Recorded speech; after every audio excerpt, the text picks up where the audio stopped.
Assalamualaikum warahmatullahi wabarakatuh. Perkenalkan, kami dari kelompok 5 kelas 6F jurusan Perbankan Syariah akan menjelaskan hasil diskusi dari kelompok kami yang berjudul Analisis Laporan Keuangan Bank, yaitu analisis likuiditas dan rentabilitas. Sebelumnya, tugas ini disusun untuk memenuhi tugas mata kuliah Manajemen Keuangan Bank yang diampu oleh Bapak Fatkur Rohman Al-Banjari, SE, SY, ME.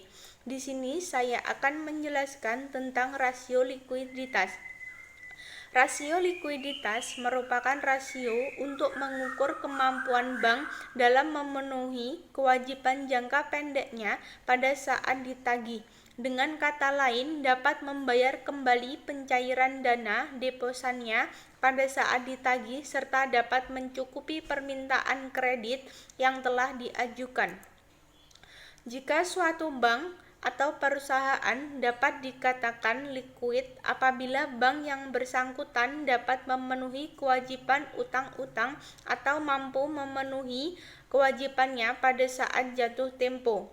Jika suatu bank atau perusahaan tidak mampu memenuhi kewajibannya pada saat jatuh tempo disebut illiquid. Secara umum, tujuan utama rasio keuangan digunakan untuk menilai kemampuan perusahaan dalam memenuhi kewajibannya. Adapun tujuan dan manfaat dari rasio likuiditas yaitu yang pertama untuk mengukur kemampuan perusahaan membayar kewajiban atau utang yang segera jatuh tempo pada saat ditagih. Yang kedua, untuk mengukur kemampuan perusahaan membayar kewajiban jangka pendek dengan aktiva lancar serta keseluruhan. Yang ketiga yaitu untuk mengukur kemampuan perusahaan membayar kewajiban jangka pendek dengan aktiva lancar tanpa memperhitungkan persediaan atau utang. Yang keempat, untuk mengukur dan membandingkan antara jumlah persediaan yang ada dengan modal kerja perusahaan. Yang kelima, yaitu untuk mengukur seberapa besar utang kas yang tersedia untuk membayar utang. Yang keenam, sebagai alat perencanaan ke depan terutama yang berkaitan dengan perencanaan kas dan utang. Untuk menganalisa kondisi keuangan suatu perusahaan dalam menghitung tingkat likuiditas diperlukan suatu alat ukur. Dalam hal ini, alat ukur yang digunakan penulis untuk menilai tingkat likuiditas perusahaan yaitu sebagai berikut. Yang pertama yaitu rasio lancar atau Quinn ratio. Rasio lancar yang menunjukkan sejauh mana aktiva lancar menutupi kewajiban-kewajiban lancar. Semakin besar perbandingan aktiva lancar dengan utang lancar, maka semakin tinggi kemampuan perusahaan menutupi kewajiban jangka pendeknya. Rumusnya yaitu rasio lancar sama dengan aktiva lancar dibagi hutang lancar. Lalu yang kedua, rasio cepat atau quick ratio. Rasio ini untuk mengukur kemampuan bank dalam memenuhi kewajibannya terhadap para deposan atau pemilik simpanan giro, tabungan, atau deposita dengan harta yang paling liquid yang dimiliki oleh suatu bank. Rumusnya yaitu quick ratio sama dengan cash asset dibagi total deposit dikali 100%. Selanjutnya, investing policy ratio. Investing policy ratio merupakan kemampuan bank dalam melunasi kewajiban kepada para deposannya dengan cara melikuidasi surat-surat berharga yang dimilikinya. Rumus dari investing policy ratio yaitu investing policy ratio sama dengan securities dibagi total deposit dikali 100%. Dan selanjutnya yaitu banking ratio. Banking ratio bertujuan untuk mengukur tingkat likuiditas bank dengan membandingkan jumlah kredit yang disalurkan dengan jumlah deposit yang dimiliki. Semakin tinggi rasio ini, maka tingkat likuiditas bank semakin rendah. Karena jumlah dana yang digunakan untuk membiayai kredit semakin kecil. Demikian pula sebaliknya. Rumus dari banking ratio yaitu banking ratio sama dengan total total loans dibagi total deposit dikali 100%. Dan selanjutnya asset to loans ratio. Asset to loan ratio merupakan rasio untuk mengukur jumlah kredit yang disalurkan dengan jumlah harta yang dimiliki oleh bank. Semakin tinggi tingkat rasio menunjukkan semakin rendah tingkat likuiditas dari bank itu sendiri. Rumus dari asset to loans ratio yaitu asset to loan ratio sama dengan total loans dibagi total aset dikali 100%. Selanjutnya, investment portfolio ratio. Investment portfolio ratio merupakan rasio untuk mengukur tingkat likuiditas dalam investasi pada surat-surat berharga. Untuk menghitung rasio ini perlu diketahui terlebih dahulu sekuritis yang jangka waktunya kurang dari 1 tahun yang digunakan untuk menjamin deposito nasabah jika ada. Dan selanjutnya, cash ratio. Cash ratio merupakan rasio untuk mengukur kemampuan bank melunasi kewajiban yang harus dibayar dengan harta likuid yang dimiliki bank tersebut. Rumus dari cash ratio adalah cash ratio sama dengan liquid asset dibagi short term borrowing dikali 100%. Dan selanjutnya, loan to deposit ratio.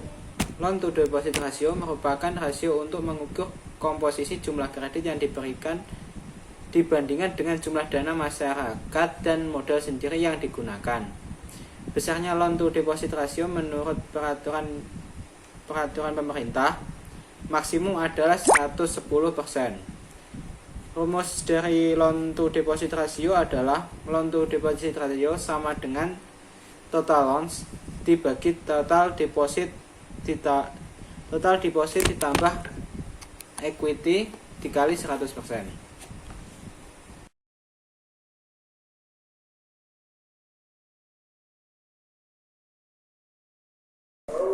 Rasio rentabilitas.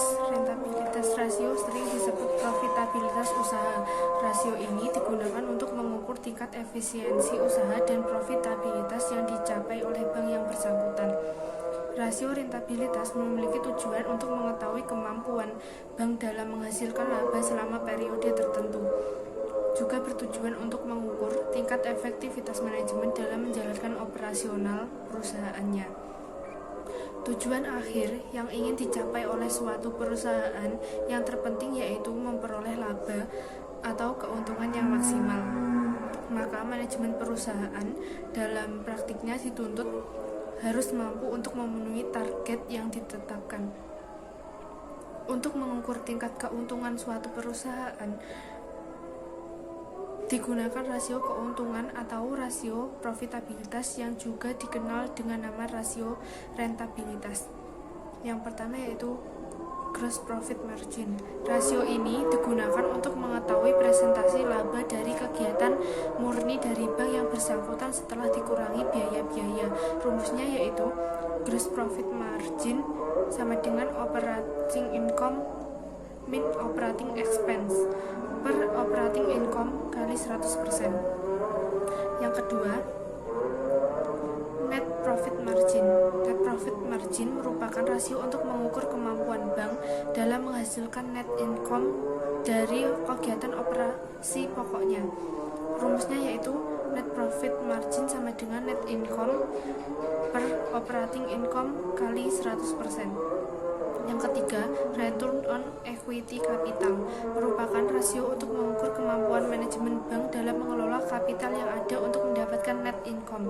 Rumusnya yaitu return on equity capital sama dengan net income per equity capital kali 100%. Yang keempat yaitu return on total asset.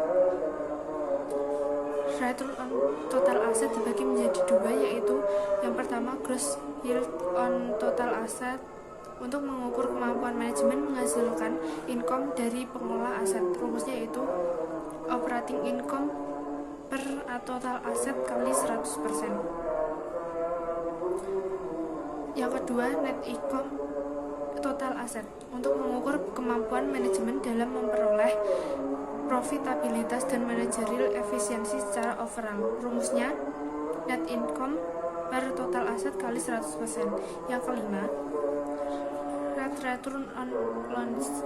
Analisis ini digunakan untuk mengukur kemampuan manajemen dalam mengelola kegiatan perkreditannya. Rumusnya yaitu interest income per total loans kali 100%. Yang keenam, interest margin on earning asset. Interest margin on earning asset merupakan rasio untuk mengukur kemampuan manajemen dalam mengendalikan biaya-biaya. Rumusnya yaitu interest income min interest expense per interest asset kali 100%. Selanjutnya ada nomor 7, interest margin on loans. Rumusnya interest margin on loans sama dengan interest income dikurangi interest expensive per total loans dikali 100%.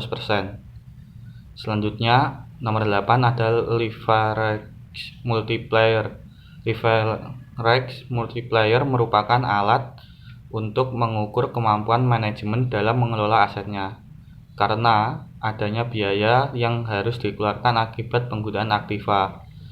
Rumus dari leverage multiplier adalah leverage multiplier sama dengan total aset per total equity dikali 100%. Selanjutnya nomor 9 ada asset utilization rasio. Ini digunakan untuk mengetahui berapa jauh kemampuan manajemen suatu bank dalam mengelola asetnya. Jadi dalam rangka menghasilkan operating income dan non-operative income. Rumusnya yaitu asset utilization sama dengan operating income ditambah non-operating income per total aset dikali 100%.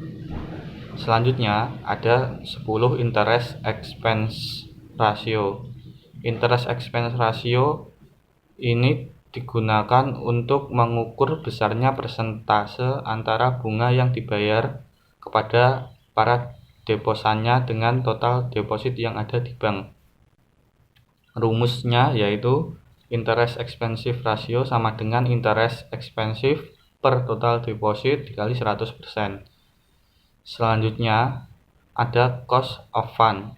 Cost of fund yaitu merupakan rasio untuk mengukur besarnya biaya yang dikeluarkan untuk sejumlah deposit yang ada di bank tersebut. Rumusnya yaitu cost of fund sama dengan interest expensive per total deposit dikali 100%.